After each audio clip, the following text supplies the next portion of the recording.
Բարև ձեզ, ողջունում ենք բոլոր նրանց, ովքեր հետևում են մեզ Armenpress լրատվական գործակալության մամուլի կենտրոնում, այսօր հյուրընկալել ենք Արդարադատության նախարարության քաղաքացիական կացության ակտերի գրանցման գործակալության պետ Մարինե Յալախանյանին։ Բարև ձեզ, Տիկին Յալախանյան, շնորհակալություն, որ այստեղ եք։ Մենք այսօր խոսելու ենք քաղաքացիական կացության ակտերի գրանցման ծառայությունների թվայնացման աշխատանքներից։ Տիկին Յալախանյանը կներկայացնի մանրամասները, այնուհետև կշարունակենք հարցերով։ Խնդրեմ, երևի սկսենք ընդհանուր ներկայացնեք, թե գործակալությունը ինչ ուղղություններով ծառայություն ունի, թվայնացման գործընթացն ինչ փուլում է, քանիսն է, որ արդեն գործնականում ունենք եւ որը որ չունենք, ինչու, խնդրեմ։ Շնորհակալություն։ Քաղաքացիական կացության ակտերի գրանցման գործակալությունը իրականացնում է թվով 7 ակտային գրանցումներ ամբողջ հանրապետության մասշտաբով։ Դրանք են ծննդի պետական գրանցումը, հայրության ճանաչման պետական գրանցումը, ամուսնության, ամուսնալուծության, անվան փոխման, որդեգրման եւ մահվան ակտային գրանցումները 2025 թվականի ապրիլ-օկտեմբեր ամիսներին արդեն իսկ թվայնացվել են ծառայություններից 6-ը բացառությամբ որդեգրման ակտային գրանցման Թվայնացման գաղափարի հիմքում դրված էր այն, որ հնարավոր լինի էլեկտրոնային հարթակների համակցման արդյունքում ստանալ այն տվյալները, որոնք անհրաժեշտ են համապատասխան ակտային գրանցում իրականացնելու համար։ Օրինակ, ծննդի պետական գրանցում իրականացնելիս տեղեկատվությունը էլեկտրոնային համակարգերի համակցման արդյունքում ստանում ենք Armed էլեկտրոնային համակարգից, որը համակցված է մեր համակարգին բավական արագ եւ դյուրին է process-ը, միայն անհրաժեշտ է անձի դիմումատուի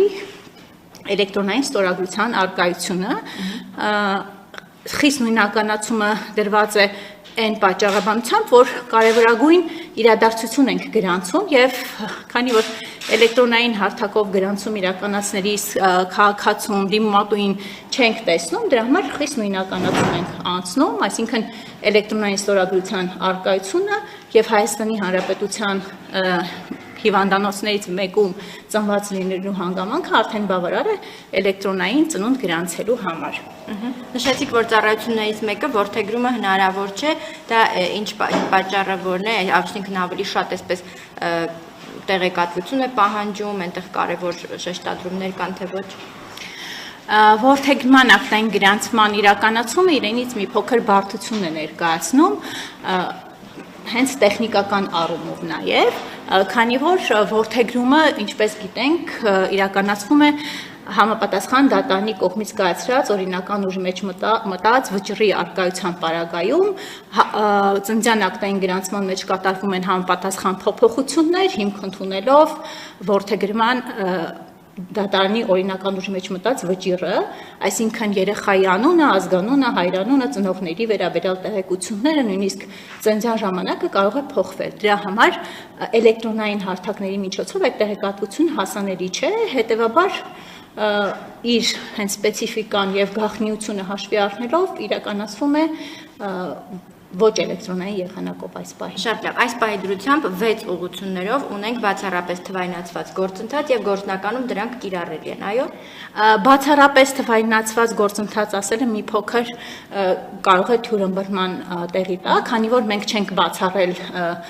թղթային կրիչներով մուտքագրելու հնարավորություն, այսինքն դիմումատուները կարող են մոտենալ Հայաստանի Հանրապետության տարածքում գործող ցանկացած սպասարկման կենտրոն եւ դիմում ներկայացնել ոչ թե էլեկտրոնային եղանակով, այլ արձեռն։ Այսինքն եւ։ Այո, երկուսն էլ պահպանվում։ Հիմա այս փոփոխությունները որքանով են նպաստել ծառայությունների որակի բարձրացմանը, ինչպես նշեցիք, եւ այն տարբերակը գործնականում կա եւ այն, իսկ այդ դեպքում վերլուծությունը ինչ է ցույց տալի քաղաքացիները որքանով են այս նոր թվայնացման գործընթացին հարմարվում։ Ի համեմատություն սկզբնական շրջանի բավական ակտիվություն ունենք երեխայի ծննդի պետական գրանցում իրականացնելու դիմումների, ամուսնության դիմումների հետ կապված քաղաքացիները նախընտրում են առանց կկակ սպասարկման կենտրոն այցելելու, դիմումներ ներկայացնել եւ ստանալ նույն ծառայություն ինչ որ թղթային գրիչներով եւ դիմում ներկայացնելու պարագայում էին ստանում։ Իսկ գործնական օրինակով կնշեք, եթե նախկինում օրինակ երեխայի ծննդի գրանցման պարագայում ինչ գործընթաց պիտի անցներ քաղաքացին, իսկ հիմա օրինակ առցանց տարբերակով, թվայնացված տարբերակով ինչ գործընթացներ։ Նախկինում պիտի մոտենար ԿԿԱԿ սպասարկման կենտրոն, պիտի եթե հերթ լիներ, պիտի սպասեր հերթ, մոտենալով պիտի ներկայացներ թղթային գրիչներով այն փաստաթղթերը, որոնք պահանջվում են երեխայի ծննդի պետական գրանցում իրականացնելու համար, իսկ թվային գործիքների ներդրումը ավելի հեշտացրել է process-ը եւ այն քաղաքացիները, ովքեր ունեն էլեկտրոնային ստորագրություն եւ ունեն ցանկություն դիմելու ու ծառայությունը էլեկտրոնային ստանալու, կարող են հեշտությամբ իրականացնել արդեն եւ ամուսնության վերաբերյալ տեղեկատվությունը ծնողների եւ երեխայի ծննդի պետական ծննդի վերաբերյալ տեղեկանքը, որը գեներացվում է համապատասխան հիվանդանոցում էլեկտրոնային եղանակով հնարավոր է ստանալ եւ լրացուցիչ փաստաթղթեր վերցնելու եւ ԿԿԱԿ սպասարկման կենտրոն այցելելու այլևս անհրաժեշտություն չկա։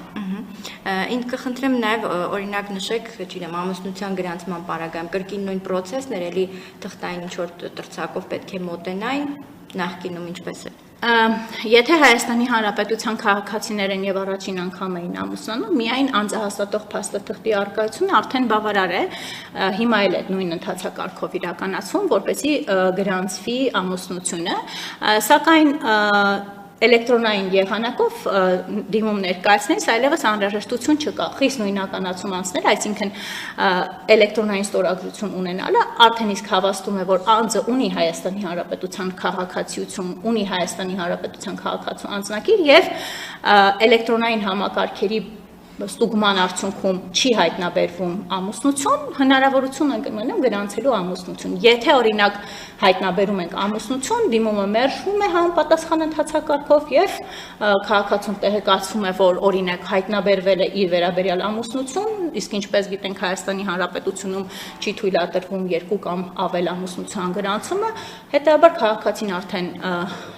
իր համապատասխան ընթացակարգ անցնելով ամուսնալուծությունը գրանցում է, որը արդեն իսկ հասանելի է դառնում էլեկտրոնային համակարգում, որ երբ որ երկրորդ անգամ արդեն մուտք հագրի, այլևս եւ տեսանելի է լինում ամուսնությունը եւ ամուսնալուծությունը ու այլևս խոչընդոտ չի լինում, քաղաքացին օգտվում է իր իրավունքից։ Իսկ ամուսնության հանդիսավոր արարողությունների հնարավորությունները պահպանվում են զուգահեռ թվայնացմանը։ Այո, իհարկե պահպանվում են։ Ապրիլ ամսվա սկզբին նոր կարգավորում ունենք, մի փոքր կարող է առաջի հայացքից թվա, որ խստացվել է, բայց իրականում համապատասխանեցվել են պետական արարողակարգի չափանիշներին, այսինքն դրոշի կիրառությանը, աշխատակցի հագուստի վերաբերյալ նաև այնտեղ պահանջներ կան, այո, եւ տեքստն է ամրագրվել արդեն հրամանում, որի կիրառությունը պարտադիր է դարձել ամուսնության հանդիսավոր գրանցում իրականացնելիս։ Այսինքն քաղաքացու մասով փոփոխություն չկա, կազմակերպչական մասով որոշակի դրույթներ պահանջված են։ Այո։ Շատ լավ։ Ունեք թվային տեսքով վերլուծություններ, թե օրինակ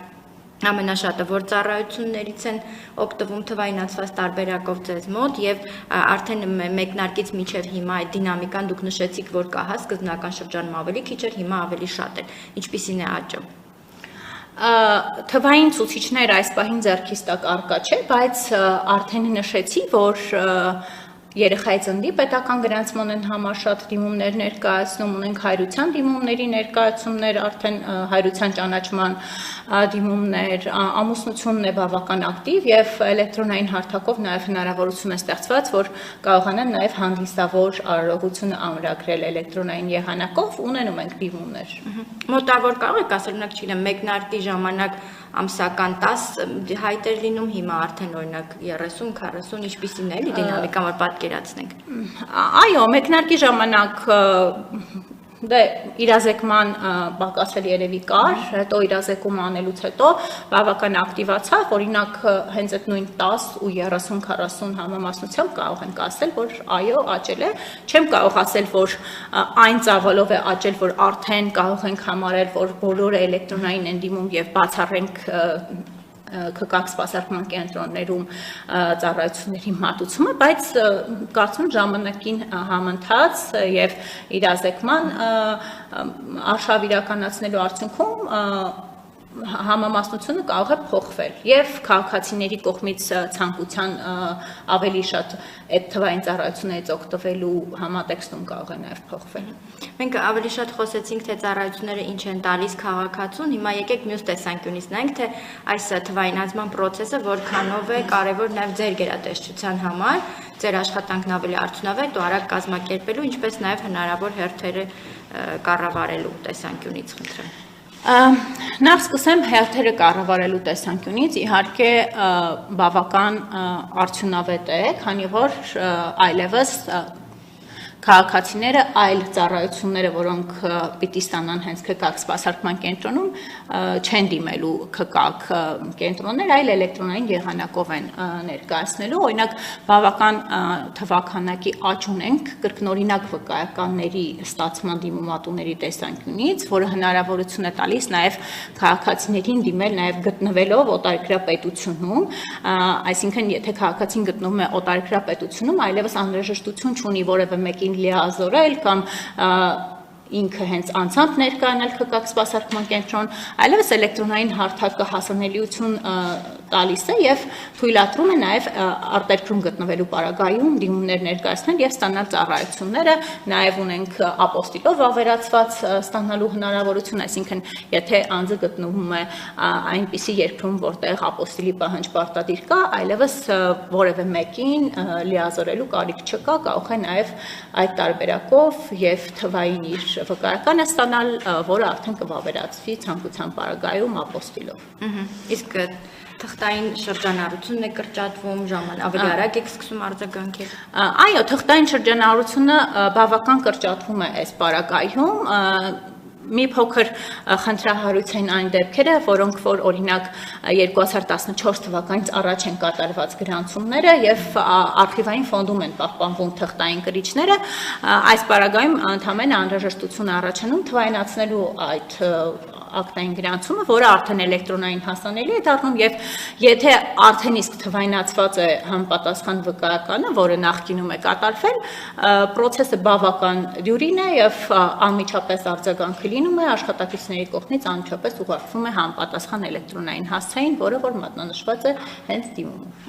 Եվ եթե ես չեմ սխալվում, քաղաքացիները հնարավորություն ունեն թվայնացնել իրենց եւ իրենց ընտանիքի անդամներին վերաբերող գրանցումները, որոնք մինչև 2014 թվականն է, չէ՞, խնդրեմ անդրամասնեք։ Այո, այդպիսի հնարավորություն ստեղծված է, ինչպես գիտենք, 2014 թվականի սեպտեմբերի 30-ից է ամբողջությամբ ներդրվել մեր համակարգը, եւ այդ ժամանակահատվածից սկսած բոլոր ակտային գրանցումները տեսանելի եւ հասանելի են էլեկտրոնային համակարգի միջոցով։ Իսկ մինչ այդ կատարված ակտային գրանցումները իհարկե ընթացս թվայնացվում են բոլոր ակտային գրանցումներն էլ ըստ պահանջի եւ առանձին թվայնացման գործընթաց էլ ունենք, որ բավական ծավալուն աշխատանք է եւ իրականացվում է մեր կողմից, բայց ստեղծված է այո հնարավորություն, որ նախկինում կատարված ակտային գրանցումները թվայնացնելու հայտ ուղարկեն քաղաքացիները, դրա համար պետական տուրք նախատեսված չէ, ընդհանրապես պետք է քաղաքացու դիմումը եւ տեղեկատվությունը առ այն, թե որտեղ է կատարվել համապատասխան ակտային գրանցումը։ Իսկ պետական կառույցի համար կարևոր է, որ քաղաքացիները ակտիվ լինեն եւ դիմեն, որպեսզի թվայնացվեն իրենց նախկինում գրանցումները, թե էական չի, կարող են եւ փաստաթղթային տարբերակով մնալ։ Այսինքն ավելի շատ հիմա քաղաքացիներին ուղղված ուղերձ կա, որ ավելի ակտիվ լինեն եւ դիմեն, թե կարող են նաև պահպանել թղթային։ Քանի որ մեր պետությունը որդեգրել է ամբողջությամբ թվային ծառայությունների անցնելու գաղափարը, միանշանակ խրախուսելի է, որ բոլոր ծառայություններն էլ դառնան թվային, այդ թվում նաև արխիվային փաստաթղթերը, որը քաղաքացիներին հնարավորություն կտա ավելի դյուրին օգտվել այս կամ այն ծառայությունից։ Օրինակ, ներկայումս ներդրվել է առողջապահական այդ ապահովագրությունը եւ հենց դրա շրջանակներում ենք նաև ակտիվ թվայնացումներ իրականացվում, օրինակ եթե պիտի համապատասխան անձի քաղվածքին հասանելի լինի երեխան կամ ծնողը, պարտադիր պիտի թվայնացում լինի։ Այդ տեսանկյունից էլ ամբողջությամբ թվայինի անցնելու գաղափարի հենց տեսանկյունից պարտադիր է այո թվայնացումը եւ շատ խրախուսելի։ Շատ լավ։ Այս գործընթացի համատեքստում, հնարավոր խարդախություններից խուսափելու համար բավարար չափով գործիքակազմն առկա է թե ոչ, քաղաքացիներին ինչ կարող եք խորհուրդ տալ հորդորել, որպեսզի զգուշավոր լինեն, ի վերջո անձնական տվյալների մուտքագրման եւ այլ process-ով են անցնում։ Այդ ամենը հաշվի առնելով, որ կարող են խարդախություններ լինել, անհարկի չարաշահումներ լինել, մենք էլեկտրոնային դիմելու հնարավորություն ստեղծել ենք միայն էլեկտրոնային ստորագրության պարտադիր առկայությամբ, արդեն իսկ ստուգվում է, որ անձը ինքն է ստորագրում, ուղղակի որպես խորհուրդ կտամ որևէ մեկին իրենց էլեկտրոնային ստորագրությունը կամ էլեկտրոնային ID քարտը չտրամադրեն, կարծում եմ, եթե անձը գիտակցի, որ դրանով իսկ արդեն որևէ մեկին լիազորում է նաև հնարավոր խարդախության, կարծում եմ, այդ գիտակցումը արդեն իսկ թույլ չի տա, որ համապատասխան կոդը եւ ID քարտը տրամադրեն այլոց։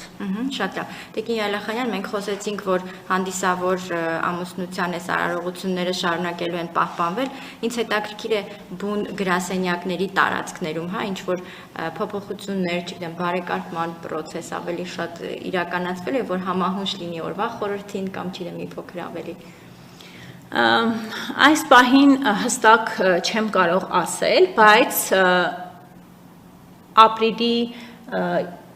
6-ից արդեն բոլոր սպասարկման կենտրոնների աշխատակիցները օրենքի ուժով դարձել են քաղաքացիական ծառայողներ, քաղաքացիական կայության ակտերի գրանցման գործակալության աշխատակիցներ։ Նախկինում նրանք գործում էին համայնքների, այսպես համայնքներն էին պաշտոնի նշանակող եւ պաշտոնից ազատելու իրավասություն ունեցող անձիկ, վերջիններս իրականացնում էին ՔԿ գործակալության պատվիրակված լիազորություններ։ Այս համատեքստում ունենք պլաններ, բայց քանի որ դեռևս պլանների փուլում են, փակագծերը չբաց են, իրականում մեր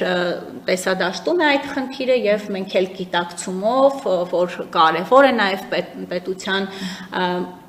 բջիջ ստեղծելու տեսանկյունից այդ արարողությունը հնարավորինս գեղեցիկ դարձնել, պլաններ ունենք։ Իսկ այս կառուցվածքային փոփոխությունը ինչ կտա, այսինքն կադրերի վերապատրաստման հնարավորություն, որակյալ կադրերի ներգրավում, ինչ եք ակնկալում։ Մեկ տեղից կառավարումը կարծում եմ արդեն իսկ բավական խոսուն քայլ է, քանի որ նախկինում կատարելով ՔԿ գործակալության պատվիրակված լիազորություն մենք որևէ իրավասություն չունեինք իրենց աշխատանքի որակի եւ այլ հարցերի հետ կապված, հիմա արդեն մեկտեղից է լինելու կառավարումը եւ այո, արդեն իսկ սկսել ենք վերապատրաստումների շրջանակը, նրանք վերապատրաստվել են հակակոռուպցիոն քաղաքականության թեմաներով, վերապատրաստումների շարքը սկսել ենք նաև անձնական տվյալների պաշտպանության թեմաներով, այսինքն պարտադիր շարունակական վերապատրաստումները լինելու են եւ քաղաքծառայող դառնալով հանդերձ արդեն իսկ նրանք անցնելու են քաղաքացիական ծառայողների համար պարտադիր վերապատրաստումների այդ շրջանակը։ Շնորհակալ եմ, առցանց հարց ունենք Տիկին Յալախանյան, խնդրում են մեկ անգամ եւս նշել այն ծառայությունները, որոնցից կարող են օգտվել Հայաստանի տարածքից դուրս գտնվող քաղաքացիները։ Հայաստանի տարածքից դուրս գտնվող Հայաստանի քաղաքացիները, եթե ունեն էլեկտրոնային ստորագրություն, կարող են մեր բոլոր ծառայություններից օգտվել։ Այսինքն ամուսնության պետական գրանցում իրականացնել եւ եթե օրինակ երեխան ծնվել է Հայաստանի Հանրապետության բուժ հաստատությունում եւ ծնողներից մեկը ենթադրենք գտնվում է արտերկրում, մյուսը Հայաստանի Հանրապետությունում, ելի հնարավորություն կա այդ հեռավար իրականացնելու համապատասխան գրանցումը։ Ամուսնալուծության պետական գրանցում կարող են իրականացնել, այսինքն բոլոր ծառայությունները, որոնք որ ենթադրում են էլեկտրոնային ստորագրություն եւ օրենքով սահմանված պահանջը բավարարվում է, կարող են իրականացնել։ Իսկ կրկնօրինակ վկայականների համար դիմումները եւ ապոստիլով հաստատվող դիմումները ցանկացած պարագայում կարող են ներկայացնել։ Այսինքն այն դեպքում, երբ որ ծնունդը, ամուսնությունը, հայրության ճանաչումը տեղի է ունեցել Հայաստանի Հանրապետությունում եւ քաղաքացին ինչ-ինչ պատճառներով կորցրել է կամ օրինակ օտարերկրյա պետությունը նոր պահանջ է դնում, ասում է ավելի նոր ամսաթվով ներկայացրու, կրկնօրինակի դիմում ներկայացնելով կկարողանա ստանալ եւ նոր ձևանմուշի QR կոդով ստուգվող էլեկտրոնային վկայականը, որը արդեն ըստ պահանջի կվավերացվի նաև ապոստիլով։ Շատ լավ, եւ մեկ անգամ եւս ընդգծենք, այս ծառայություններից կարող են օգտվել բացառապես ՀՀ քաղաքացիներ, այսինքն այն օտարերկրացիները, որոնք բնակվում են Հայաստանում, բնականաբար չեն կարող օգտվել, ինչպես նշեցիք, էլեկտրոնային ստորագրություններով։ Եթե ունեն էլեկտրոնային, այո, ծառայությունները Հայաստանի Հանրապետության քաղաքացիների համար են, քանի որ օտարերկրյա քաղաքացիներից պահանջվող փաստաթղթերի ցանկը այլ է եւ դրանք օրինակ ամուսնություն գրանցելիս օտարերկրյա քաղաքացին պիտի ներկայացնի համապատասխան օտարերկրյա պետությունից ամուսնության բացակայության մասին տեղեկանք, որը մենք չենք կարող մեր էլեկտրոնային հարթակների միջոցով ստանալ։ Դրա համար լրացուցիչ փաստաթղթեր, որոնք պիտի ներկայացվեն օրենքով սահմանված կարգով, այո, պիտի արդեն դիմեն համապատասխան ԿԿ սպասարկման կենտրոն։ Իսկ այդ ծառայությունների նպատակը այն է, որ այն բոլոր պահանջվող փաստաթղթերը, որոնք համապատասխան ակտային գրանցում իրականացնելու համար օրենքով պարտադիր են, հնարավոր լինի ստանալ էլեկտրոնային համակարգերի համակցման արդյունքում։ Այսինքն փոխգործելիության գաղափարն է դրված հիմքում եւ այդ ծառայությունների ստացումը էլեկտրոնային պիտի բացառապես լինի։ Շատ լավ, շնորհակալ եմ, դահլիճից հարցեր չկան, մեր հարցերը սպառվեցին, դուք հավելելու բան ունեք։ Շնորհակալ եմ շատ մանրամասն ներկայացնելու համար, ձեր գործերին հաջողություն, ավարտենք։